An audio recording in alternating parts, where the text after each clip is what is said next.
Hi hello నమస్తే welcome to Varma class room. మరి Varma class room లో ఈ రోజు మనం హిస్టరీలో ఉన్నటువంటి 4th లెసన్ అయినటువంటి గిరిజనులు దిక్కులు ఒక స్వర్ణయుగ వీక్షణ అనేటువంటి లెసన్ ని ఎక్స్ప్లెయిన్ చేసుకుందాం. మరి లేట్ ఎందుకు స్టార్ట్ చేద్దాం.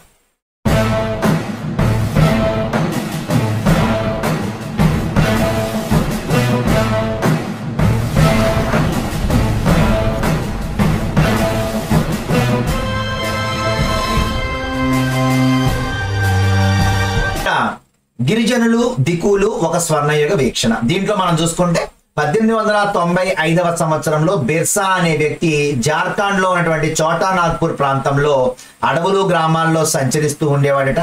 అలాగే ఆయనకి అద్భుతమైన శక్తులు కలవని, అలాగే ఆయన వ్యాధులు నయం చేయగలనని, ధాన్యాన్ని రెట్టింపు చేయగలనని అక్కడ ఉన్నటువంటి ప్రజల నమ్మకం. సో ఇక్కడ మనం చూసుకుంటే ఇక్కడ మనకి ఇంపార్టెంట్ బిట్స్ ఏంటి అంటే, బిర్సా అనే వ్యక్తి ఏ రాష్ట్రానికి చెందినవాడు? ప్రెసెంట్ ఇప్పుడున్నటువంటి జార్ఖండ్, ఒకప్పుడైతే బీహార్. ఓకేనా? సో ఇక్కడ ఉన్నటువంటి చోటా నాగ్పూర్ అనేటువంటి ప్రాంతంలో ఈ తెగ అంటే ఈ ముండా తెగ అనేటువంటిది ఏ తెగ ఉందో ఈ తెగకు చెందినటువంటి వ్యక్తి కాబట్టి ఇతన్ని బిర్సా ముండా అని పిలిచారు. సో ఇక్కడ ఆయన తెగ వచ్చేసరికి ముండా తెగ, ఆయన పేరు వచ్చేసరికి బిర్సా. ఆయన ఉన్నటువంటి ప్రాంతం ఏది అంటే జార్ఖండ్ లోని చోటా నాగ్పూర్ ప్రాంతం. మరి ఇక్కడ మనకి వేరే డౌట్ రావాలి. సో వీళ్ళు గిరిజనులు అంటే కొండ జాతి ప్రాంతాలు అంటే ఏమైతే ట్రైబల్స్ కానీ లేదంటే కొండ ప్రాంతాల్లో నివసించే ప్రజలు కానీ ఎవరైతే ఉన్నారో వీళ్ళని గిరిజనులు అని పిలుస్తారు. గిరి అంటే కొండ, అలాగే జనులు అంటే గిరిలో నివసించే జనులు కాబట్టి వీళ్ళని కొండ ప్రాంతాల్లో ఉండే జనులు కాబట్టి వీళ్ళని గిరిజనులు అని పిలిచారు. మరి దిక్కులు అంటే ఎవరు? దిక్కులు అంటే వాళ్ళ జాతి తప్ప, వాళ్ళ తెగ తప్ప మిగిలిన వాళ్ళందరూ వీళ్ళనే అన్యులు అంటారు, అలాగే వీళ్ళనే దిక్కులు అంటారు. సో ఈ రెండు గుర్తుపెట్టుకోండి. ఇక్కడ దిక్కులకి గిరిజనులకి తేడా తెలియాలి మీకు. అంటే కొండ ప్రాంతాల్లో నివసించే వాళ్ళు గిరిజనులు, మరి వాళ్ళు కాకుండా మిగిలిన వాళ్ళు అంటే ఔటర్స్ అందరినీ కూడా వాళ్ళు అన్యులుగా భావించే వాళ్ళు, వాళ్ళకి వాళ్ళు పెట్టుకున్న పేరే దిక్కుస్. ఓకేనా? సో ఇక్కడ దిక్కులు అంటే ఎవరు అంటే అన్యులు. అంటే భారతదేశానికి తరలి వచ్చిన బ్రిటిష్ వారు కావచ్చు, యూరోపియన్ కంట్రీస్ వారు కావచ్చు, లేదో అక్కడ ఉన్నటువంటి వాళ్ళ ప్రాంతంలో ఎవరైతే మనీ లెండ్ చేసి అంటే డబ్బులు అప్పిచ్చి వాళ్ళతో నీలి మందు సాగు కానీ లేదంటే వేరే వేరే అడవుల్లో ఉంటారు కాబట్టి వాళ్ళ ద్వారా ఉత్పత్తులన్నీ తెప్పించుకొని వాళ్ళకి డబ్బులు అప్పు చెప్పేవాళ్ళు. కానీ వీళ్ళందరూ కూడా అంటే వాళ్ళ తెగ తప్ప మిగిలిన వాళ్ళందరూ అన్యులే, వాళ్ళందరూ దిక్కులే. సో ఇది గుర్తుపెట్టుకోండి. ఓకేనా? సో నెక్స్ట్, ప్రజల కష్టాల నుంచి రక్షించడానికి దిక్కు అంటే అన్యుల బానిసత్వం నుంచి వారికి స్వేచ్ఛను ప్రసాదించడం కోసం భగవంతుడు తనను నియమించాడని బిర్సా తనకు తానే ప్రకటించుకున్నాడు. అంటే బిర్సా ఏం చెప్పాడు అంటే, మీకు నేను స్వేచ్ఛనిస్తాను, మీకు ఎవరైతే మిమ్మల్ని పీక్కు తింటున్నారో, ఎవరైతే మిమ్మల్ని కష్టాల పాలు చేస్తున్నారో వాళ్ళ నుంచి నేను మిమ్మల్ని రక్షిస్తాను అని చెప్పేసి తనకు తానే భగవంతుని బిడ్డగా ఇక్కడ బిర్సా తనను ప్రకటించుకున్నాడు.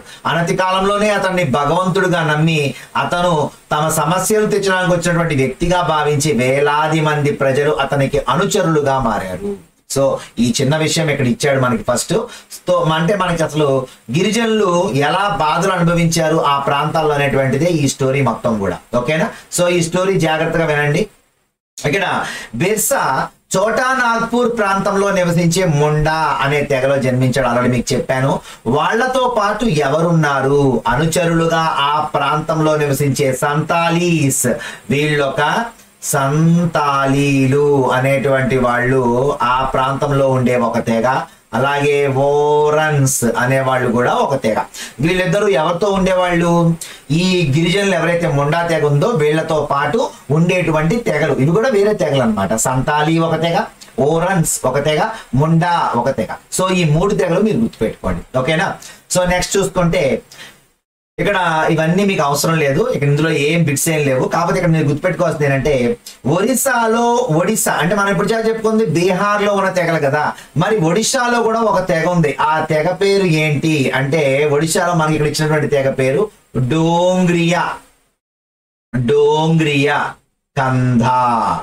డోంగ్రియా కందా అనేటువంటి ఒక తెగ గురించి ఇచ్చాడు.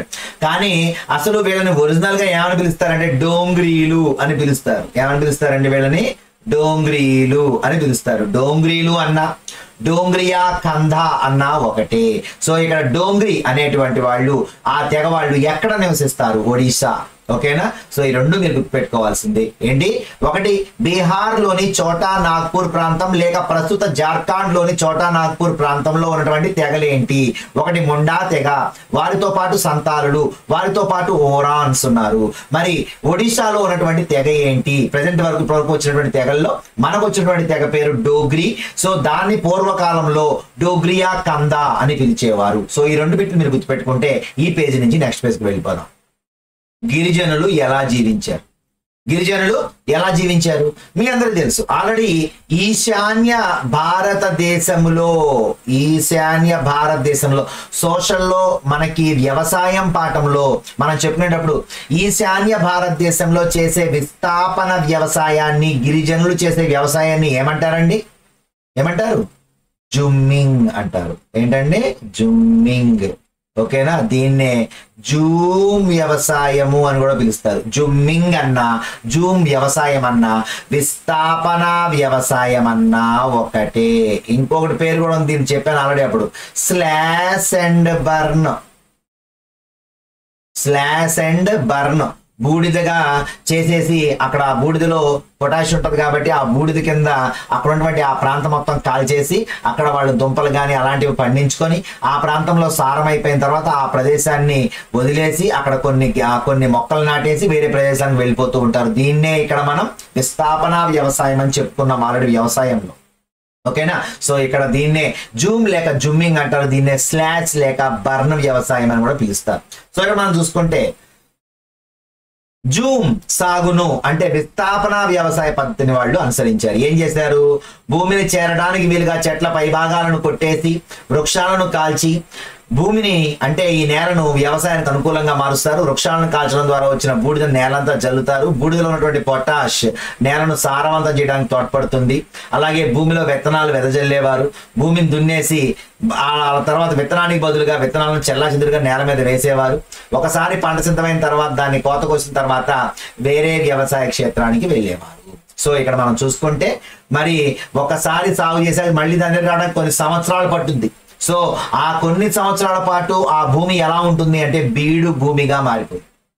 అంటే బీడు భూమి అంటే అక్కడ ఎటువంటి పంటలు వేయరు. ఎందుకని ఆల్రెడీ సారమంతా ఉన్నటువంటి సారంతోనే వాళ్ళు ఒక పంట వేసుకొని సాగు చేస్తున్న వాళ్ళు వెళ్ళిపోయారు అక్కడి నుంచి.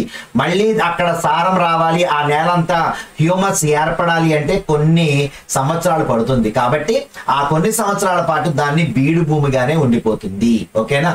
సో నెక్స్ట్ చూసుకుంటే వీళ్ళు ఎలా జీవించేవాళ్ళు అనేటువంటి చూసుకుంటే మళ్ళీ ఇక్కడ ఇచ్చాడు. ఏంటి అంటే విస్తరాకుల తయారీకి వాడే పండానస్ చెట్ల ఆకులు. సో ఒడిశాలోని డోంగ్రీ, మళ్ళీ చెప్పుకున్నాం ఇందాక చెప్పిందే సేమ్. ఒడిశాలో ఉన్నటువంటి డోంగ్రీ తెగ వాళ్ళు ఇక్కడ ఏం తీసుకెళ్తున్నారండి? పండానస్. ఏంటి పండానస్ అంటే విస్తరాకుల తయారీకి వాడేటువంటి ఆకు పేరు ఏమిటి? పండానస్ ఆకు. సో ఈ ఆకుని వాళ్ళు తీసుకువెళ్తున్నారు. అలాగే మనం చూసుకుంటే వాళ్ళు అక్కడ ఉన్నటువంటి వాళ్ళు అందరూ కూడా మీకు తెలిసిందే. ఒడిశా అడవులలో నివసించే కోండులు గుర్తుపెట్టుకోండి. అంటే ఒడిశా అడవుల్లో మనకి రెండో తెగ వచ్చింది. ఒడిశా అడవుల్లో డోంగ్రీ తెగ మనకు తెలుసు, డోంగ్రియా కంద. దాంతో పాటు ఇప్పుడు వచ్చినటువంటిది ఏంటి అంటే కోండు జాతి. ఓకేనా? కోండునే గోండు జాతి అని కూడా పిలుస్తారు. కోండులు, గోండులు ఈ రెండు ఒకటే. ఓకేనా? సో ఒకసారి అక్కడ పలికేటువంటి విధానం కావచ్చు, అలాగే వాళ్ళు మనకి చెప్పే విధానంలో తేడా కావచ్చు. కోండ్లు అలాగే గోండ్లు ఈ రెండు కూడా ఒడిశాలో ఉన్నటువంటి గిరిజన తెగలు. సో మనం చెప్పుకున్నటువంటి ఇందాక డోంగియా కంద అనేటువంటిది, అలాగే కోండులు లేక గోండులు ఈ రెండు కూడా ఒడిశాలో ఉన్నటువంటి తెగలు. సో ఇక్కడ వీళ్ళు ఎలాంటి మరి నూనె కావాలి కదా వాళ్ళకి. సో ఆ నూనె ఎలా తీసుకుంటే వాళ్ళు అంటే సాల్ చెట్టు గింజల నుంచి, అంటే సాల్ పళ్ళ నుంచి, అంటే ఆ సాల్ వృక్షానికి కాసినటువంటి పండ్లు గింజలతో. అలాగే మనం ఏం చేస్తాం? వేరుశనగ, పల్లి నూనె, పొత్తిరుగుడు నూనె, మనం వీటిని వాడతాం నూనె కోసం.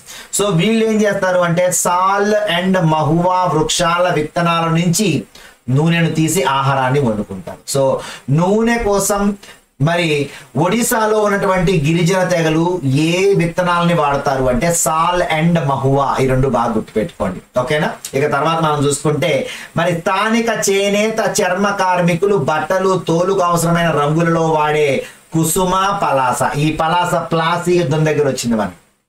ఓకేనా. సో మనం వాడే గులాల్ పౌడర్ ఈ పలాస పువ్వుల నుంచి తయారవుతుంది.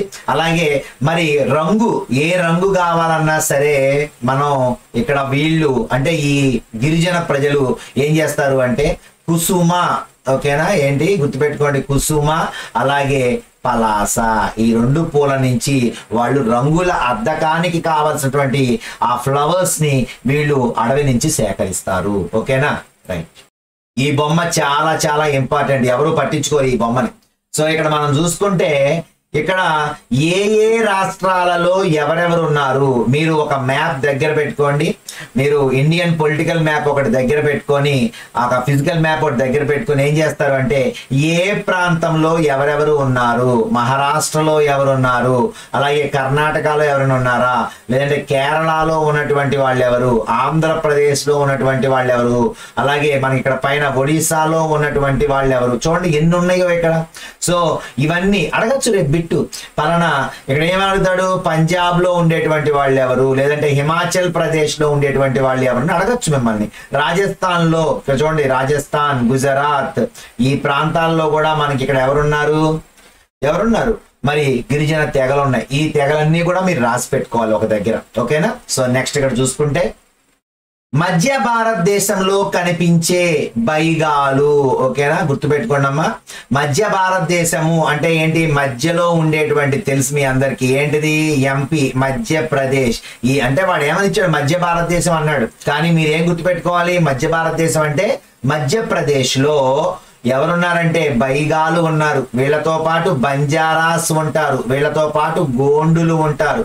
ఓకేనా. సో ఇందాక మనం చెప్పుకున్న జార్ఖండ్ లో ఇక్కడ చూడండి సంతాల్, ముండా, ఓరాన్స్ కనిపిస్తున్నారు. అంటే ఈ తెగలు ఇక్కడ ఉన్నాయి అంటే ఇందాక మనం చెప్పుకుంది కరెక్టే. సో కాబట్టి మీరు ఒక నోట్స్ లో, మీరు రాసినటువంటి నోట్స్ లో ఎక్కడ ఏ తెగలు ఉంటున్నారు అనేటువంటిది కొంచెం స్పెసిఫిక్ గా ఉన్నటువంటి వాళ్ళని బాగా గుర్తుపెట్టుకునే ప్రయత్నం చేయండి. ఓకేనా. సో నెక్స్ట్ చూసుకుంటే ఇక్కడ వాళ్ళు ఈ గిరిజనులు ఏం చేసేవాళ్ళు అంటే వ్యాపారస్తులు అమ్మటం కోసం వస్తువులను తెచ్చేవాళ్ళు, వస్తువులను అధిక ధరలకు అమ్మేవాళ్ళు, వడ్డీ వ్యాపారులు గిరిజనులకు రుణాలు ఇచ్చేవాళ్ళు. పాపం వాళ్ళు తమ దగ్గర ఉన్న సంపాదనతో పాటు అదనపు ధనాన్ని సమకూర్చుకొని వారి ద్రవ్య అవసరాలు తీర్చుకునేవాళ్ళు. మరి రుణాల మీద విధించే వడ్డీ చాలా ఎక్కువగా ఉండేది. మరి వాళ్ళకి ఏం తెలియదు కాబట్టి, అడవిలో ఉండేటువంటి వాళ్ళు కాబట్టి వీళ్ళు ఇష్టం వచ్చినట్టు వాళ్ళకి వడ్డీలు వేసి వాళ్ళని వేధించేవాళ్ళు. కాబట్టి గిరిజనులకు అప్పు పేదరికాన్ని తెచ్చిపెట్టాయి. ఓకేనా. సో నెక్స్ట్ చూసుకుంటే పశువుల కాపరులుగా ఎవరెవరు ఉన్నారు. ఇందాక మనం ఇక్కడ మ్యాప్ లో చూసుకుంటే మీకు కనిపిస్తుంది పంజాబ్ కొండల్లో ఉండే వాన్ గుజ్జర్లు. ఏంటమ్మా ఇక్కడ ఆవులను మేపేవారు ఎవరు, ఆవులు అనగానే మీకు ఎవరు గుర్తు రావాలి అంటే పంజాబ్ ప్రాంతంలో ఉండే వాన్ గుజ్జర్లు. అలాగే మరి నెక్స్ట్ చూసుకుంటే ఏపీలో ఉండేటువంటి లంబాడీలు, ఈ రెండు గిరిజన తెగలు కూడా ఆవుల్ని మేపేవారు. అలాగే కులు అంటే హిమాచల్ ప్రదేశ్ లో ఉన్నటువంటి కులు ప్రాంతంలో ఉన్న గద్దీలు, ఈ అన్ని ప్రతి ఒక్కటి ఇంపార్టెంటే. ఈ గద్దీలు గొర్రెల కాపరులు. ఓకేనా. చూడండి ఇక్కడ మనం చూసుకుంటే ఆవుల్ని మేపే వాళ్ళు ఎక్కడెక్కడ ఉన్నారు అంటే పంజాబ్ లోని వాన గుజ్జర్లు, అలాగే ఏపీలో ఉన్నటువంటి లంబాడీలు ఆవులను మేపేవారు. మరి హిమాచల్ ప్రదేశ్ లో కులు ప్రాంతంలో ఉన్నటువంటి గద్దీలు అనేటువంటి తెగ గొర్రెలను మేపేవారు. నెక్స్ట్ చూసుకుంటే కాశ్మీర్ కు చెందినటువంటి బకర్వాలాలు మేకల కాపరులు. ఏంటమ్మా మేకలను మేపేవారు ఎవరు అంటే కాశ్మీర్ చెందినటువంటి బకర్వాలా. బకరా అంటే మేక.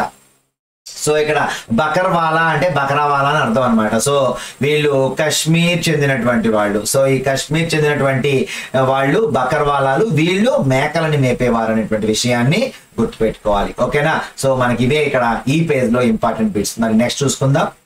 సో ఈ పేజ్ లో చూడండి వేటాడే సమయం, విత్తడానికి సమయం, కొత్త పొలానికి వెళ్లే సమయం. అంటే అర్థం చేసుకోండి, వీళ్ళు చేసేటువంటి సాగు ఏంటి, జుమ్మి. సో ఈ జుమ్మింగ్ లో వీళ్ళు ఏం చేస్తారు, మీ అందరికి తెలిసినటువంటిది స్లాష్ అండ్ బర్న్, విస్థాపన వ్యవసాయం చేస్తారు.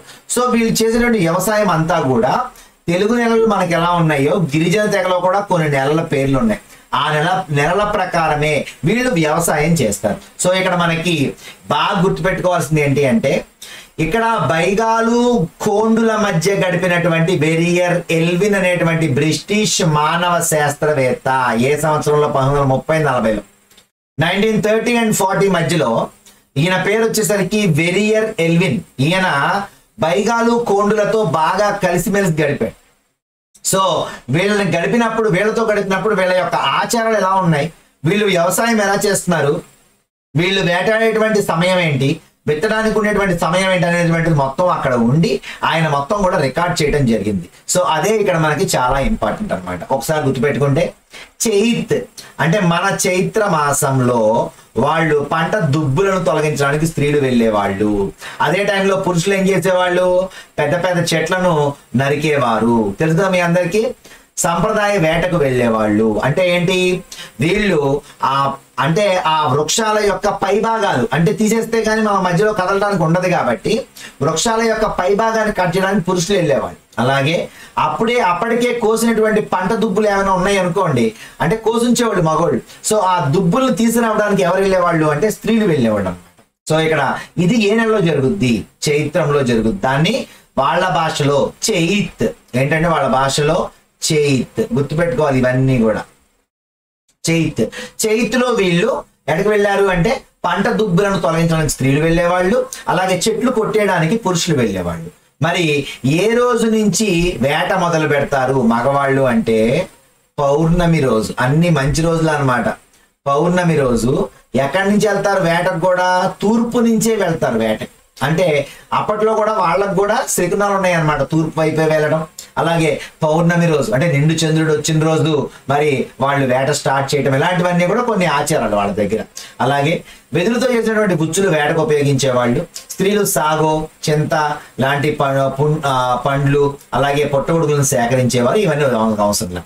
ఇక బైగా స్త్రీలు వేర్లు, కాండాలు, మహువా విత్తనాలను మాత్రమే సేకరించేవారు. చూడండి, మనం చెప్పుకున్నాం ఇందాక, సాల్ మహువా విత్తనాలతో వీళ్ళు ఏం చేసుకుంటారు, నూనె తీసుకుంటారు. సో వాళ్ళు కాండాలు, మహువా విత్తనాలు మాత్రమే సేకరించేవాళ్ళు అనమాట. అంటే వాళ్ళు తినడానికి, అంటే దుంపలు, కాండాలు ఇవన్నీ ఏం ఉపయోగపడతాయి, ఎక్కువ కాలం నిలవ ఉంటాయి. బంగాళ దుంపలు కావచ్చు, చిలకడ దుంపలు కావచ్చు, కర్ర పెండలం కావచ్చు, ఇలాంటివన్నీ ఆ దుంపలు ఎక్కువ కాలం నిలవ ఉంటాయి అన్నమాట. ఓకేనా? సో మధ్య భారతదేశంలో ఆదివాసీలందరిలో ఎవరు ఉత్తమ వేటగాళ్ళు అంటే బైగాలు. ఓకేనా? ఉత్తమ వేటగాళ్ళు ఎవరు అంటే బైగాలు ఉత్తమ వేటగాళ్ళు. ఓకేనా? బాగా గుర్తుపెట్టుకోవాలి. బైగాలు అనేటువంటి జాతి మంచి వేటగాళ్ళుగా ప్రసిద్ధి చెందారు. మరి వీళ్ళు అదంతా అయిపోయింది కదా, చైత్ అయిపోయింది. చైత్లో ఏం చేశారు, మొత్తం నరికేశారు. అప్పుడు నరికేసిన తర్వాత మరి బూడిద చేయాలి కదా. ఎప్పుడు బూడిద చేస్తారు అంటే వైశాఖ్. ఏంటమ్మా? వైశాఖ్ అంటే మన భాషలో వైశాఖము. అంటే వైశాఖం నెలలో వీళ్ళు దాని మొత్తాన్ని ఏం చేస్తారు అంటే తగలబెట్టేస్తారు. సో కాలని కలపను స్త్రీలు తెచ్చి కాలిలా చూసేవాళ్ళు, అంటే ఎగదోస్తారనమాట మంటలోకి. సో తర్వాత చూసుకుంటే జేత్. ఎప్పుడమ్మా వీళ్ళు విత్తనం ప్రారంభించేది? జేత్. గుర్తుపెట్టుకోండి, వీళ్ళ పేర్లన్నీ కూడా ఈజీగానే గుర్తుంటాయి. మన పేర్లు గుర్తుపెట్టుకుంటే చాలు. జేత్ అంటే జ్యేష్టం. సో జ్యేష్టం నెల వచ్చేసరికి వీళ్ళు ఏం చేసేవాళ్ళు అంటే విత్తనం ప్రారంభించేవాళ్ళు. ఆషాఢ్ అంటే ఆషాఢం మరియు భాద్రపదం వరకు పురుషులు పొలాల్లో పనిచేసేవాళ్ళు. అంటే కలుపు తీయటం కావచ్చు, చెత్త మొక్కలు ఉంటే పీకేయటం కావచ్చు, ఇలాంటివన్నీ కూడా వాళ్ళు చేసేవాళ్ళు. ఎప్పుడు? ఆషాఢ్ బాధను, ఆషాఢ్ బాధన్. సో ఈ రెండు చేసేవాళ్ళు. మరి ఈ రెండు చేసిన తర్వాత వీళ్ళు నెక్స్ట్ చూసుకుంటే కౌర్లో బీన్స్ మొదటి పళ్ళు పక్వానికి వచ్చేవి. ఓకేనా?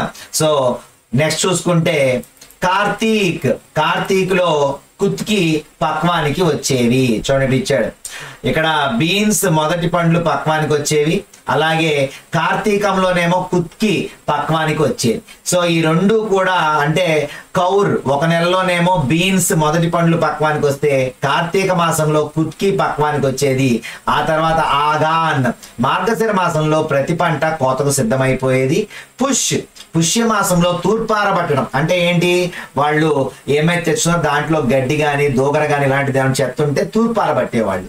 అలాగే వీళ్ళు పండగలు నృత్యాలు పుష్ మాసంలోనే జరిగేవి, అంటే తూర్పారబట్టము అప్పుడే, ఎందుకని పంట వచ్చిన ఆనందంలో డ్యాన్స్లు చేసేవాళ్ళు అనమాట. సో మాఘ మాసం, సో మాఘ్ మాసంలో కొత్త బెవార్లకు వెళ్ళేవారు. ఓకేనా, అంటే బెవార్ అంటే మధ్యప్రదేశ్ లో మనం విస్థాపన వ్యవసాయాన్ని ఏ పేరుతో పిలుస్తాము, బెవార్ అనే పేరుతో పిలుస్తాం. ఓకేనా, ఈశాన్య భారతదేశంలో మనం జుమ్మింగ్ అంటాం, జూమ్ వ్యవసాయం అంటాం. మరి మధ్యప్రదేశ్ లో ఈ విస్థాపన వ్యవసాయాన్ని ఏ పేరుతో పిలుస్తున్నారు అంటే బెవార్. అంటే వీళ్ళు కొత్త ప్లేస్ కి వెళ్తారనమాట, ఆ కొత్త ప్లేస్ ని వీళ్ళు బెవార్ అని పిలవడం జరిగింది. సో అప్పుడు వేట సేకరణ ప్రధాన జీవనాధార కృత్యం అయ్యేది. మరి అప్పుడు ఆ కొత్త బెవార్లకు వెళ్ళారు అనుకోండి, అక్కడ ఇంకా వీళ్ళు చెట్లు నరకలేదు, మరి ఈ ప్రాసెస్ అంతా అవ్వలేదు కాబట్టి అప్పుడు వాళ్ళు వేటకి వెళ్ళేవాళ్ళు అన్నమాట. అంటే ఎప్పుడైతే వీళ్ళు పంట వేశారో అప్పుడు వేట ఆపుతారు. ఓకేనా, అర్థం చేసుకోండి. ఎప్పుడైతే వేటకు వెళ్తారో అంటే అర్థం ఏంటి, అప్పుడు పంట లేదని అర్థం. కొత్త బెవార్కి వెళ్ళారు అనుకోండి, కొత్త ప్లేస్కి వెళ్ళారు అనుకోండి విస్థాపన వ్యవసాయం కోసం, ఇంకా వీళ్ళు చెట్లు కొట్టాలి, విత్తనాలు నాటాలి, కాబట్టి ఆ టైంలో వీళ్ళు వేటాడేవాళ్ళు అనమాట. అర్థమైందా? సో ఇక్కడ మనం చూసుకుంటే ఇక్కడ పంట చక్రం అనేటువంటిది మొదటి సంవత్సరంలో జరిగేది. ఈ పంట చక్రం అంటే జేత్ నుంచి అలాగే మనం చూసుకుంటే చైత్ నుంచి అలాగే మాఘ్ వరకు వీళ్ళు చేసినటువంటి వ్యవసాయం అంతా కూడా ఫస్ట్ ఇయర్ జరుగుద్ది. రెండో సంవత్సరం చూసుకుంటే కొంత పంటలు మాత్రమే, కొన్ని పంటలు మాత్రమే వేసుకొని కోయాల్సి రావడంతో వేటకు తగినంత సమయం ఉండేది. అంటే కొన్ని పంటలే ఉంటాయి అన్నమాట, మొత్తం వేరు, ఎందుకని సారం తగ్గిపోద్ది అప్పటికే. అలాగే ఇక బెవార్లో నివసించే పురుషులకు తగినంత ఆహారం ఉండటం వలన మరి వీళ్ళు కొత్త ప్రదేశానికి వెళ్తారు. వెళ్ళేటప్పుడే ఇక్కడ పండిన చిలకడ దుంపలు కావచ్చు, బంగాళదుంపలు కావచ్చు, కర్ర పెండలం కావచ్చు, అన్ని మోసుకుని వెళ్తారు. మరి ఆల్రెడీ వీళ్ళు తింటూ ఉంటారు కాబట్టి అయిపోతూ ఉంటది. అయితే ఎవరికి ఉంటది ఇక్కడ ఆహారం, పురుషులకు తగినంత ఆహారం ఉండటం వలన మూడో సంవత్సరంలో మాత్రమే అటవీ ఉత్పత్తులను అనుబంధ ఆహారంగా స్వీకరిస్తారు. అంటే మూడవ సంవత్సరంలో కొంత ఫుడ్ మాత్రమే ఉంటది కాబట్టి మళ్ళీ పంట రెడీ అవ్వడానికి ఇంకా సంవత్సరం టైం ఉంది కాబట్టి అప్పుడు వీళ్ళు వేట, అడవికి సంబంధించినటువంటి పళ్ళు, ఫలాలు, దుంపలు, అలములు తిని వీళ్ళు పొట్టబోసుకుంటారు అనమాట. సో ఇక్కడ మీకు గుర్తుపెట్టుకోవాల్సింది వెరియర్ ఎల్విన్ రాసినటువంటి బైగా, అయితే ఈయన రాసినటువంటిది నోట్స్ ఆన్ ద కోన్స్. మరి కోండుల మీద ఈయన రాసిన నోట్స్ వల్ల మనకి ఇది మొత్తం స్టోరీ అంతా తెలిసిందనమాట. ఇది ఎక్కడి నుంచి తీసుకున్నాం మనము అంటే వెరియర్ 11 papers, Nehru memorial museum library నుంచి మనం తీసుకున్నాం. చరిత్ర మనకు తెలియాలంటే ఏదో ఒక లిఖిత ఆధారం ఖచ్చితంగా ఉండాలి. ఓకేనా, సో నెక్స్ట్ చూసుకుంటే ఇక్కడ చూడండి, ఇక్కడ ఇచ్చాడు బెవార్ అంటే విస్థాపన వ్యవసాయాన్ని మధ్యప్రదేశ్ లో ఈ పదంతో పిలుస్తారని ఇచ్చేసాడు ఇక్కడ. సో నెక్స్ట్ చూసుకుంటే ఇక్కడ స్థిర సాగును చేపట్టిన వారు కొందరు. అయితే వీళ్ళు సంచార జీవనులు కాబట్టి ఒక దగ్గర విస్థాపన వ్యవసాయం చేసి మళ్ళీ కొత్త ప్రదేశానికి వెళ్తూ ఉంటారు. ఇలా కాకుండా కొంతమంది వీళ్ళలో ఉన్న వాళ్ళు కూడా స్థిర నివాసం ఏర్పరచుకొని అక్కడ స్థిరమైనటువంటి సాగును కూడా చేపట్టారు. దీనికి ప్రధానమైన కారణం ఎవరు, బ్రిటిష్ వారు. అది ఎలాగో చూద్దాం. సో ఇక్కడ మనం చూసుకుంటే వీళ్ళు ఒక ప్రదేశం నుంచి మరో ప్రదేశానికి వెళ్ళడానికి బదులుగా స్థిర నివాసం ఏర్పాటు చేసుకోవటం, ప్రతి సంవత్సరం ఒకే ప్రదేశంలో వ్యవసాయ క్షేత్రాలను సాగు చేయడం ప్రారంభించారు. నాగలి ఉపయోగించడం కూడా ప్రారంభించారు.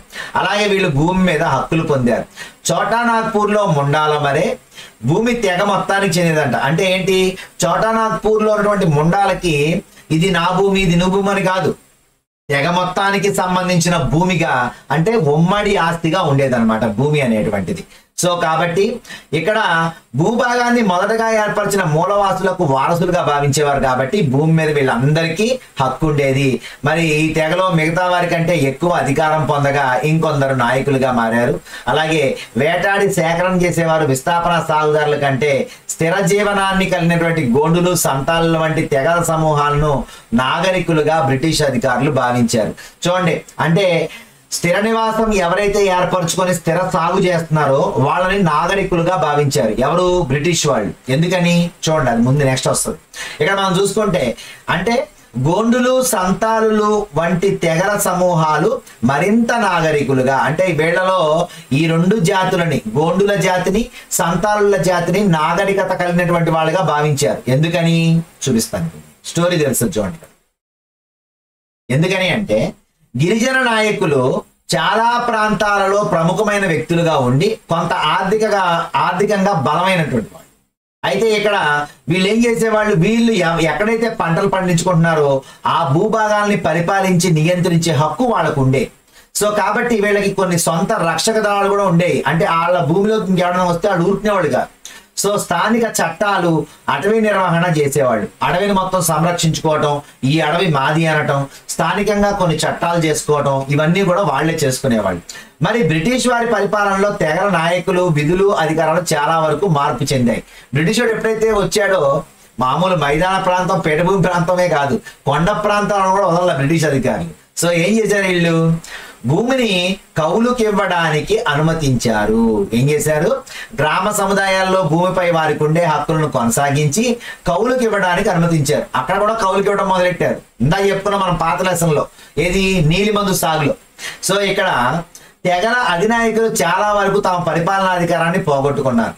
బ్రిటిష్ అధికారులు రూపొందించిన చట్టాలను పాటించేలా వారిని బలవంత పెట్టారు. ఎప్పటిదాకా వాళ్ళ దగ్గర ఉన్న చట్టాలేమో వేరే చట్టాలు ఉంటే బ్రిటిష్ వాళ్ళు వచ్చి మా చట్టమే మీరు పాటించాలి, ఓకేనా, ఈ భూమి అంతా మాది కాబట్టి మీకు కౌలుకి ఇస్తున్నాం, మీరు కౌలు చేసుకోండి అని దాని మీద కూడా కప్పం వసూలు చేసేటువంటి స్టార్ట్ చేశారు. ఎవరు? బ్రిటిష్ అధికారులు. మరి బ్రిటిష్ వారి తరపున గిరిజన సమూహాల్లో క్రమశిక్షణ నెలకొల్పాల్సి వచ్చేది. ప్రజల్లో ఇంతకు ముందు వారికి ఉన్న అధికారాన్ని కోల్పోయారు. వారి సాంప్రదాయ విధులను వారు నిర్వర్తించలేకపోయారు. అంటే పాపం వాళ్ళ జీవితం వాళ్ళు ఏదో బతుకుతుంటే కొండల్లో వీళ్ళు వెళ్ళి వాళ్ళ జీవితాన్ని మొత్తం మ్యానిపులేట్ చేసి పడేస్తారు. ఓకేనా? సో దానివల్ల ఏం జరిగింది? ఓకేనా? సో ఇక్కడ చూసుకుంటే మనకు చిన్న బిట్ ఉంది. అరుణాచల్ ప్రదేశ్ లో ఒక గ్రామంలో నైషీ తెగవారు కడుతున్న ఒక దొంగ ఇల్లు. అంటే అరుణాచల్ ప్రదేశ్ లో ఉన్నటువంటి తెగ పేరు ఏమిటి? నైషీ. అరుణాచల్ ప్రదేశ్ లో ఉన్నటువంటి తెగ పేరు నైషీ. సో ఇది గుర్తుపెట్టుకోండి, ఓకేనా? సో నెక్స్ట్ మరి ఏం జరిగిందో చూద్దాం. మరి అలాగే ఇక్కడ గుజరాత్ లో ఉన్నటువంటి తెగ ఏంటి అంటే బిల్లు. ఓకేనా? గుజరాత్ లో ఉన్నటువంటి తెగ పేరు బిల్లు. ఓకేనా? బిల్లు అనేటువంటి తెగ గుజరాత్ లో కనిపిస్తుంది. ఓకేనా? సో నెక్స్ట్ చూసుకుంటే గిరిజన సమూహాలు స్థిరపడాలని, రైతులు సాగుదారుగా మారాలని కోరుకున్నారు. బ్రిటిష్ వాళ్ళు ఎందుకు కోరుకున్నారు ఇలాగా? మంచిగా వాళ్ళు వ్యవసాయం చేసుకుంటే ఒక దగ్గరే ఉంటారు కాబట్టి వాళ్ళ దగ్గర నుంచి లాగాల్సిన మొత్తం లాగేయచ్చు. వీళ్ళు విస్తాపన వ్యవసాయం చేస్తున్నారు అనుకోండి, ఈ రోజు ఎక్కడ ఉంటారు? ఈ సంవత్సరం వీళ్ళ దగ్గర వసూలు చేస్తారు కప్పం. నెక్స్ట్ ఇయర్ ఎక్కడ ఉంటారు వీళ్ళు? ఎవరికి తెలియదు. కాబట్టి అంటే ఒక దగ్గరే ఉంటే డబ్బులు లాక్కోవచ్చు. మరి వీళ్ళు వేరే కొండల్లోకి పోయారు అనుకోండి, ఎక్కడా కూడా వీళ్ళు వాళ్ళకి దొరకరు మళ్ళీ. కాబట్టి వచ్చే ఆదాయం తగ్గిపోద్ది అనమాట. సో కాబట్టి ఇక్కడ ఏం చేశారు? సంచార జీవితం గడుపుతున్నటువంటి ప్రజల కంటే స్థిర జీవితం గడుపుతున్నటువంటి రైతాంగాన్ని నియంత్రించడం సులభం అని వారు భావించారు. అలాగే ఒక క్రమమైనటువంటి రాబడి వచ్చేటువంటి వాళ్ళని బ్రిటిష్ వారు కోరుకున్నారు. కాబట్టి ఏం చేశారు? మనకు తెలుసుగా, ఏది? శాశ్వత శిస్తు కావచ్చు, రైతువారీ కావచ్చు, మహల్వారీ కావచ్చు, ఈ పద్ధతుల ద్వారా భూమి మీద ప్రతి వ్యక్తికి ఉన్న హక్కులు, అలాగే వాళ్ళు చెల్లించాల్సినటువంటి శిస్తును నిర్ధారించి శిస్తు పద్ధతులు ప్రవేశపెట్టారు. అలాగే రైతులు భూ యజమానులుగా, కొంతమంది కౌలుదారులుగా ప్రకటించారు. మరి ఇలా చేస్తే వాళ్ళే పాపం కొండల్లో ఉండేటువంటి వాళ్ళు సరైనటువంటి పంట పండదు అసలు. మరి అలాంటి వాళ్ళ దగ్గర నుంచి శిస్తు వసూలు చేయాలి అంటే అసలు వాళ్ళకి ఎలా మనసు ఒప్పింది? అసలు వాళ్ళకి ఏమైనా డబ్బులు ఉంటాయా వాళ్ళ దగ్గర? సో ఏం జరిగింది? ఈ జూమ్ సాగుదారులను స్థిర నివాసాలుగా ఏర్పరచడానికి బ్రిటిష్ వాళ్ళు చేసినటువంటి కృషి ఫలించలా. ఎందుకని? నీటి కొరత, పొడి నేల ఉన్నటువంటి ప్రాంతాల్లో స్థిర నాగలి సాగు సాధ్యపడదు. నాగళ్ళు ఆ కొండ ప్రాంతాలు దున్నితే ఇరిగిపోతాయి, అర్థమైందా? అలాగే అక్కడ సారం ఎలా ఉంటుంది అంటే ఒక్కసారి పంట పండాక మళ్ళీ కొన్ని సంవత్సరాల వరకు అక్కడ హ్యూమస్ అనేటువంటిది ఏర్పడదు. మరి ఇవన్నీ కూడా ప్రతికూలతలు కదా. మరి వీటిలో బ్రిటిష్ వాళ్ళు అక్కడ ఉండి ఏర్పాటు చేసేసి ఇక్కడ చేసుకోయ్యా అంటే అయిపోద్దేంటి? అది భూమి సహకరించాలి వ్యవసాయానికి, అంతేగాని బ్రిటిష్ వాడు చెప్పినట్టు ఎంతో భూమి. సో ఇక్కడ ఏం జరిగింది, ఈ జూమ్ వ్యవసాయదారులు సాగుదారులు ఎవరైతే ఉన్నారో వ్యవసాయ క్షేత్రాలు తగిన దిగుబడి ఇవ్వకపోవడం వలన పాపం వాళ్ళు తరచుగా నష్టపోయేవాళ్ళు, అంతే కదా. మరి ఎప్పుడైతే అక్కడ సారం లేదో ఆటోమేటిక్గా వాళ్ళు నష్టపోతారు. సో వీళ్ళు ఏమన్నారు, బాబు నీకు దండం పెడతా, మేమేమి స్థిర సాగు చేయం, ఓకేనా. సో ఇక్కడ మేమేమి స్థిర సాగు చేయం, మాకు ఎలా అంతకుముందు జూమ్ చేసుకునే వాళ్ళమో అలాగే చేసుకుంటాం, ఆ పద్ధతిలోనే చేసుకుంటాం అయ్యా, మాకు వద్దయ్యా, నువ్వు ఈ వద్దు ఏమొద్దు మాకు అని చెప్పేసి దండం పెట్టారు.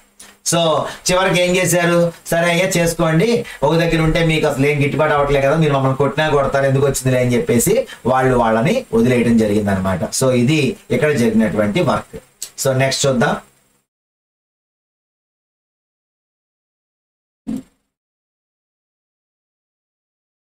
అటవీ చట్టాలు ఏమేం చేశారు అంటే బ్రిటిష్ వాళ్ళు వచ్చి ఏం చేశారు, అటవీ చట్టాలలో మార్పులు జరిగితే అది గిరిజనుల జీవనంపై గణనీయమైనటువంటి ప్రభావం చూపుద్ది. ఎందుకని, పాపం వాళ్ళకి తెలిసినంత బ్రిటిష్ వాడికి తెలుసుదా, పాపం వాడు లోకల్, అక్కడ చండీగఢ్ లోకల్ లాగా అక్కడ ముండా లోకల్, మరి వాడికి తెలియంది బ్రిటిష్ వాడికి ఏం తెలుస్తుంది, ఏం తెలియదండి.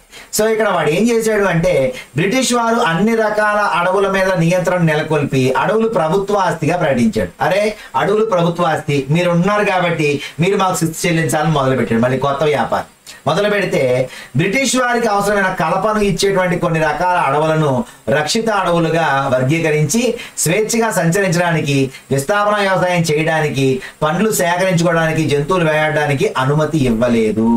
ఏం చేశారు, వీళ్ళకి కావాలి. అప్పట్లోనే వీళ్ళు డల్హౌసీ వచ్చిన తర్వాత మనకి రైల్వే వ్యవస్థ వచ్చింది. సో మరి రైల్వే వ్యవస్థ వచ్చినప్పుడు మరి ఏం చేశారు, అక్కడ స్లీపర్ అడ్డ చెక్కలు ఉంటాయి, పెద్ద పెద్ద చెక్కలు ఉంటాయి, దొంగ చెక్కలు, అవి కావాలి. అవి ఎక్కడి నుంచి వస్తాయి, అడవి నుంచే వస్తాయి. మరి వీళ్ళకి ఏం చెప్పారు అంటే, ఆ చెట్లు పెరగాలి కదా, ఇల్లు ఏం చేస్తారు, అడవిలోకి వెళ్తే చెట్లు కొట్టేస్తారు.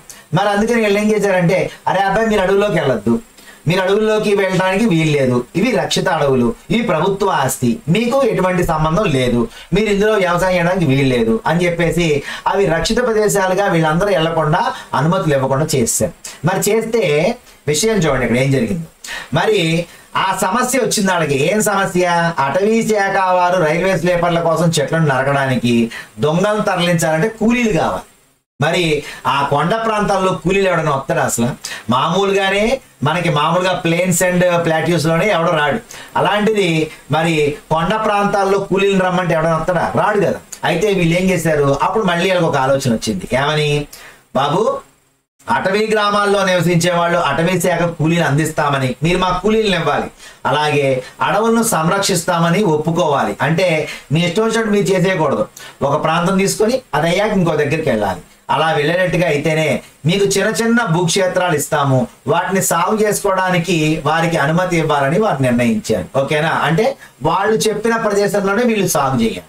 ఓకేనా, అలాగే ఈ ప్రదేశం అయ్యాక మళ్ళీ కొత్త ప్రదేశాన్ని కూడా వాళ్ళే చూపిస్తారు. సో ఇక్కడ ఈ అటవీ గ్రామాలను ఏర్పాటు చేయడం ద్వారా నిరంతరం చౌకగా శ్రామికులు లభ్యమయ్యేలా చేసుకున్నారు.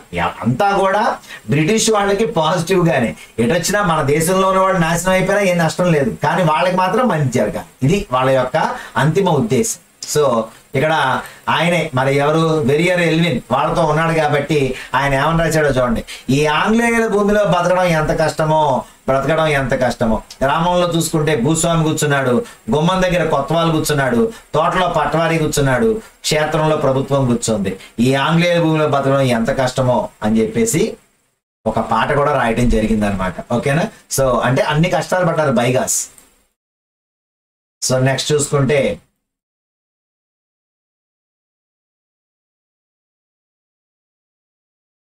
వాళ్ళేదో వాళ్ళ మానాన వాళ్ళు పని చేసుకుంటుంటే వీడు కొత్తగా వచ్చి కొన్ని కొత్త సూత్రాలు పెట్టేసరికి వాళ్ళ కోపం వచ్చి వాళ్ళు బహిరంగంగా తిరుగుబాటు చేశారు. ఇక్కడ చూసుకుంటే మనకి 1906లో జరిగినటువంటి సంగ్రామ్ సంగ్మా తిరుగుబాటు గుర్తుపెట్టుకోండి. 1906వ సంవత్సరంలో అస్సాంలో జరిగినటువంటి తిరుగుబాటు ఏది, సంగ్రామ్ సంగ్మా. మరి అలాగే 1930లో పరగణాలలో జరిగిందట. 1930లో పరగణాలలో, మధ్య పరగణాలలో జరిగినటువంటి అటవీ సత్యాగ్రహం. ఈ రెండు కూడా మరి వాళ్ళ యొక్క ఏమైతే విప్లవం ఉందో ఆ విప్లవాన్ని వాళ్ళు చూపించడం జరిగింది. మరి వర్తకంతో సమస్య ఏం చేశారు, వర్తకంతో సమస్య పట్టును సాగు చేసే వారి స్థితిని ఇప్పుడు ఉదాహరణకు తీసుకుందాం అని చెప్పేసి 18వ శతాబ్దంలో భారతీయ పట్టుకు ఐరోపాలో విపరీతమైన మార్కెట్ ఉండేది. మరి మంచి భారతీయ పట్టుకి మంచి నాణ్యత వల్ల విలువ కూడా ఎక్కువగా ఉండేది. మరి విపణి మార్కెట్ విస్తరించడంతో ఈస్ట్ ఇండియా కంపెనీ అధికారులు పెరిగిన డిమాండ్ తగినట్టుగా పట్టు ఉత్పత్తిని ప్రోత్సహించేందుకు ప్రయత్నించారు. అంతే కామన్ గా నీలిమందుకు డిమాండ్ ఉంటే నీలిమందు వేయిస్తారు, పట్టుకు డిమాండ్ ఉంటే పట్టు పండిస్తారు. సో ఇక్కడ జార్ఖండ్ లో ఉన్నటువంటి హజారీబాగ్ ప్రాంతంలో సంతాలీలు పట్టుగూళ్లను పెంచేవాళ్ళు. గుర్తుపెట్టుకోండి అమ్మా, ఇక్కడ మనకి జార్ఖండ్ లో ఉన్నటువంటి హజారీబాగ్ అనే ప్రాంతంలో ఉన్నటువంటి సంతాలీలు, ఎవరమ్మా? సంతాలీలు. వీళ్ళు ఏం చేసేవాళ్ళు అంటే పట్టు పురుగుల యొక్క పెంపకాన్ని అంటే సెరికల్చర్ చేసేవాళ్ళు. ఓకేనా? సో ఇక్కడ వాళ్ళు ఏం చేసేవాళ్ళు, ఆ పట్టుగూళ్ళు 1000 పట్టుగూళ్ళు పాపం కష్టపడి చేసుకుంటే 3 నుంచి 4 రూపాయలు ఇచ్చేవాళ్ళు అంట. చూడండి, ఒక 1000 పట్టుగూళ్ళకి 3 నుంచి 4 రూపాయలు ఇచ్చేవాళ్ళు అంట.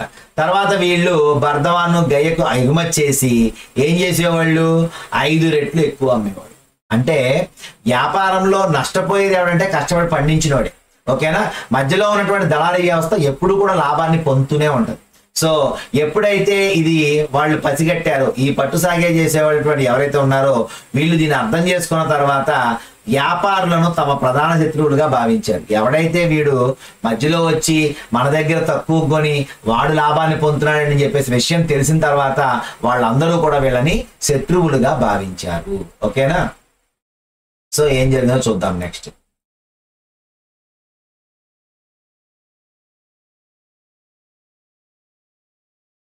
ఇక పని కోసం వెతుకులాట. మరి ఇక్కడ 19వ శతాబ్దం మలి భాగం నుంచి తేయాకు తోటల సాగు ప్రారంభమైంది. అలాగే గనుల తవ్వకం అనేటువంటిది కూడా మొదలైంది. అస్సాంలో తేయాకు, మీకు ఇవన్నీ ఆల్రెడీ వ్యవసాయంలో వాటిలో వీటిలో వచ్చిన బిట్లే. జార్ఖండ్ లో ఉన్నటువంటి రాణిగంజ్, జరియా, ధన్బాదు అలాంటి బొగ్గు గనుల్లో కూడా చాలా మంది పెద్ద సంఖ్యలో నియమించబడ్డారు. అయితే ఇక్కడ మనం చూసుకుంటే కొత్త పన్నులు, వర్తకులు, వడ్డీ వ్యాపారస్తుల దోపిడీకి వ్యతిరేకంగా గిరిజనులు తిరుగుబాటు చేశారు. ఎవరెవరు ఎప్పుడెప్పుడు తిరుగుబాటు చేశారో కూడా ఇక్కడ ఉంది. 1831-32లో కోలులు తిరుగుబాటు చేశారు. అడుగుతాడండి, చాలా ఇంపార్టెంట్ ఇది. వర్లీ తిరుగుబాటు ఎప్పుడు జరిగింది, వర్లీ తిరుగుబాటు ఎక్కడ జరిగింది, ఇది రీసెంట్ గా కూడా కొన్ని మోడల్ పేపర్స్ లో నేను చూశాను. కాబట్టి వర్లీ తిరుగుబాటు మహారాష్ట్రలో 1940వ సంవత్సరంలో జరిగింది. 1910లో బస్తర్ తిరుగుబాటు జరిగింది. 1855లో సంతాలీల తిరుగుబాటు జరిగింది. 1831-32లో కోళ్ళ తిరుగుబాటు. ఓకేనా? 1831, 1955లో సంతాలీసు, అలాగే 1910 బస్తర్, 1910 బస్తర్, అలాగే 1940 వర్లీల యొక్క తిరుగుబాటు. మహారాష్ట్రలో ఉన్నారు వీళ్ళు. వర్లీ తిరుగుబాటు అనేటువంటిది 1940వ సంవత్సరంలో జరిగిన విషయం గుర్తుపెట్టుకోండి. ఓకేనా?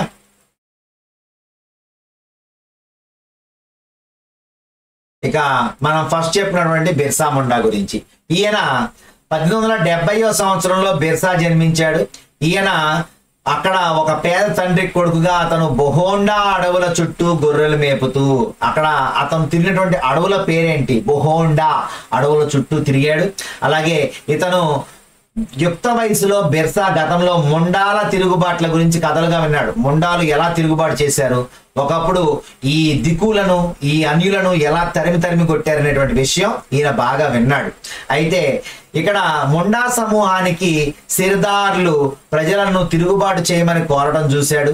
అలాగే ముండాలు స్వేచ్ఛగా, దిక్కుల అణిచివేతకు ముందు స్వేచ్ఛగా గడిపినటువంటి స్వర్ణయుగం గురించి తెలుసుకున్నాడు. అలాగే వీళ్ళ తెగ పూర్వీకుల హక్కును పునరుద్ధరించే సమయం వస్తుందని వారు చెప్పేవారు. అంటే చిన్నప్పటి నుంచి ఇతను విన్నటువంటి మాటలు ఏమైతే ఉన్నాయో ఇతను బ్రెయిన్ అంతా మంచిగా నిండుకున్నాయి. సో దాంతో నింపుకున్నటువంటి ఈ మాటల్ని ఇతను ఏం చేశాడు అంటే ఎలాగైనా ఆచరణలో పెట్టాలి, నా తెగవారికి నా అవసరం ఉందని గ్రహించాడు. సో ఇతను ఏం చేశాడు, ముల్క్కి లడాయి, వాళ్ళ భూమి కోసం పోరాటం చేస్తున్నట్టు అతను భావించి అతను ఏమన్నాడంటే మళ్ళీ మన రాజ్యాన్ని తిరిగి పొందాల్సిన అవసరం ఉంది అని చెప్పాడు. అయితే ఇతను ఏం చేశాడు, ఇతను బాగా చదువుకున్నాడు కూడా. బిర్సా స్థానిక మిషనరీ పాఠశాలకు వెళ్ళాడు. అక్కడ మరి స్వర్గరాజ్యాన్ని కోల్పోయిన హక్కులను తిరిగి పొందుతారనేటువంటి విషయాన్ని అక్కడ ఆయన చెప్పడం విన్నాడు.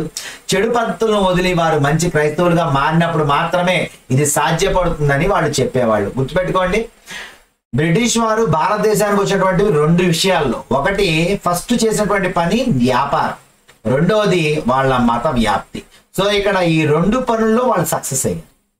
సో ఇక్కడ మనం చూసుకుంటే మిషనరీల ద్వారా క్రైస్తవంలోకి నువ్వు మారితేనే, అందుకనే వీళ్ళు ఎక్కువగా వీళ్ళ మతాన్ని వ్యాప్తి చేశారు అంటే, ఎటువంటి ప్రాంతాల్లో అయితే దేవుడి గురించినటువంటి సరైన అభిప్రాయం లేదు, అంటే కొండ జాతులు, గిరిజన తెగలు, ఇక్కడ ఈ మిషనరీస్ ద్వారా ఏం చెప్పారు, ఒక ప్రముఖ బోధకుడి ద్వారా వీళ్ళు ఇక్కడ అతనికి మంచి మంచి మాటలు చెప్పించేవాళ్ళు. తర్వాత ఏం జరిగింది, వైష్ణవ బోధకుడి సహవాసంలో కూడా గడిపాడు, జంధ్యాన్ని ధరించాడు, స్వచ్ఛత దైవభక్తికి ఉన్న ప్రాధాన్యతలకు విలువ ఇవ్వడం ప్రారంభించాడు.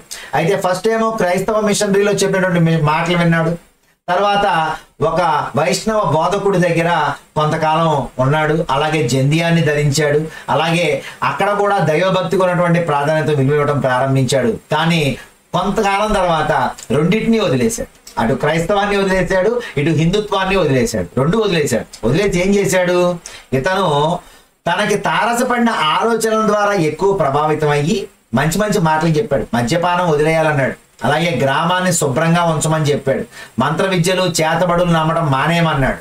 అలాగే బిర్సా మిషనరీలకు, హిందూ భూస్వాములకు కూడా వ్యతిరేకంగా మారిన విషయం మనం తప్పక గుర్తుంచుకోవాలి. అంటే మొండాల జీవన విధానాన్ని నాశనం చేసిన వాళ్ళందరినీ కూడా ఇతను క్షమించలా. అంటే వీళ్ళ సంస్కృతి సాంప్రదాయం చెడగొట్టిన వాడు బ్రిటిష్ వాడు కాబట్టి ఆ మతం కూడా అతను ఒప్పుకోలేదన్నమాట. అర్థమైందా? అలాగే వీళ్ళు హిందువులు కూడా మాకు అన్యాయం చేశారు, అందువల్లే ఈ బ్రాహ్మణుల వల్లే మేము ఇలా అయిపోయాము, ఊళ్ళలోకి వెళ్లకుండా గిరిజన తెగలుగా మిగిలిపోయామనేటువంటి బాధతో హిందుత్వాన్ని కూడా వదిలేశాడు, 2 వదిలేశాడు. ఓకేనా? సో ఇక్కడ పూర్వ వైభవాన్ని తిరిగి పొందమని 1895లో బిర్సా తన అనుచరులకు పిలుపునిచ్చాడు. ఇచ్చి ఏమని చెప్పాడు, ఇది సత్యయుగం, అందులో మొండాలు మంచి జీవితం గడిపారు, కరకట్టలు నిర్మించారు, సహజ నీటి బొగ్గలు వాడుకున్నారు, చెట్లు పండ్లు మొక్కలు నాటారు, జీవనోపాధి కోసం వ్యవసాయం చేశారని చెప్పాడు. అలాగే తమ సహోదరులను బంధువులను చంపుకోలేదు, నిజాయితీగా జీవించారు. కాబట్టి బిర్సా కూడా ప్రజలను మరొకసారి వారి భూముల్లో పనిచేసుకోవాలని, స్థిరపడాలని, భూములను సాగు చేసుకోవాలని కోరుకున్నాడు. అలాగే ఏం చెప్పాడు, మిషనరీలు, వడ్డీ వ్యాపారులు, హిందూ భూస్వాములు ప్రభుత్వాన్ని తరిమి కొట్టాలన్నాడు. అంటే వీళ్ళందరూ ఎవరు, దిక్కులు. ఓకేనా? అంటే వాళ్ళ తెగ తప్ప మిగిలిన వాళ్ళందరూ, అంటే మిషనరీస్ కావచ్చు, వడ్డీ వ్యాపారులు కావచ్చు, హిందూ భూస్వాములు కావచ్చు, ప్రభుత్వ సంబంధించిన ప్రతినిధులు కావచ్చు, వీళ్ళందరూ వీళ్ళకి అన్యులే, వాళ్లే దిక్కులు, వాళ్ళని తరిమి కొట్టమని చెప్పాడు. బిర్సా అధిపతిగా మొండా రాజ్యం స్థాపించాలని చెప్పి ఇతను లక్ష్యంతో కొనసాగాడు. అయితే బ్రిటిష్ వాళ్ళకి ఈ ఆలోచన కలవరపెట్టింది. అర్థమైందా? వెంటనే ఈ కారకాలన్నీ మొండాలను అనుభవిస్తున్న దుస్థితి కారణంగా ఈ ఉద్యమం గుర్తించింది. అయితే బ్రిటిష్ వాళ్ళని ఎలాగైనా ఇచ్చేయాలని చెప్పేసి ఇతను అనుకున్నాడు. కానీ ఊరుకుంటారు బ్రిటిష్ వాళ్ళు? ఊరుకోరు కదా. ఏం చేశారు మరి, ఆ విధంగానే వాళ్ళ యొక్క సాంప్రదాయ భూ వ్యవస్థను నాశనం చేసి, వడ్డీ వ్యాపారులు భూములను స్వాధీనం చేసుకొని, అలాగే మిషనరీలు వాళ్ళ సంప్రదాయ సంస్కృతిని విమర్శిస్తున్నవనేటువంటి విషయాల ద్వారా బిర్సా ముండా చెప్తుంటే బిర్సాను అరెస్ట్ చేశారు. 1895లో బిర్సాను అరెస్ట్ చేసి అల్లర్లకు పాల్పడనే ఆరోపణ మీద 2 సంవత్సరాలు జైల్లో పెట్టారు. మరి 97లో బిర్సాను విడుదల చేస్తే ప్రజల మద్దతు కోసం అతను గ్రామాలన్నీ తిరగడం మొదలుపెట్టాడు. అలాగే అతను సాంప్రదాయ చిహ్నాలు, భాషను ఉపయోగించి ప్రజలను ప్రేరేపించి రావణుని, అంటే రావణుడు అంటే ఎవరిక్కడ, దిక్కులు, అంటే ఈయనేమో దేవుడు, వాళ్ళు రాక్షసులు అనమాట. దేవుడు అతను రావణుడు అని చెప్పాడు, రావణుణ్ణి అంతం చేయాలి, అతని నాయకత్వంలో రాజ్యం స్థాపించాలని చెప్పాడు. మరి బిర్సా అనుచరులు దిక్కుల ఐరోపా వారి అధికారానికి చిహ్నాలుగా ఉన్నటువంటి వాటిని లక్ష్యం చేసుకున్నారు.